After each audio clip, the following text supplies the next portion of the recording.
pancakes. Sige, papaluto tayo. Okay? Excuse me po. Tumawag po si Ma'am Ronnie. Diba sinabi ko naman na busy ako?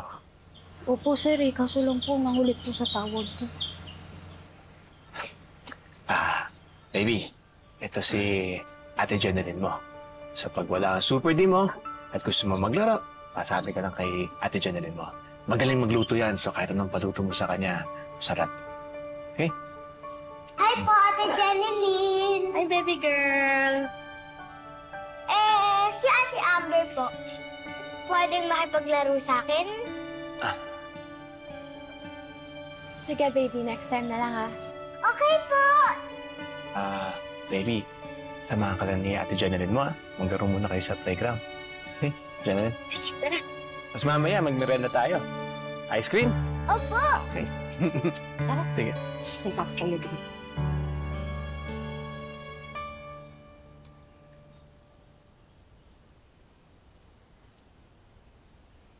Why? What's with the look, Dad? I'm nag-behave naman kay Leah. She's cute and mukhang mabait. Hindi ako mahirapan na makasundo siya. Si Lorena. Tahimik lang si Amber. Pero ramdam ko, manang ayaw niya ako dito. Malamang. Eh di ba ikaw ang umalis? Iniwan mo sila, lalo na si Amber. Amber, we talked about this. No, I said I'll behave, okay? Hindi naman kailangan na i-welcome ko siya.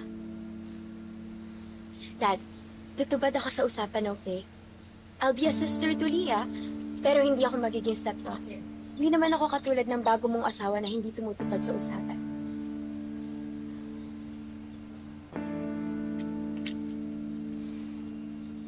Alam mo, nandyan na yan. Kasal na kayo. Panindigan mo na lang. Tapos, ayusin mo kung anong pwede mo pang ayusin.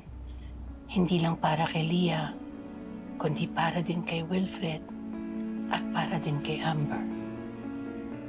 At para kay Joy.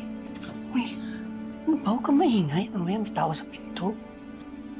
Sabi ko sa sarili ko, aalagaan ko sila.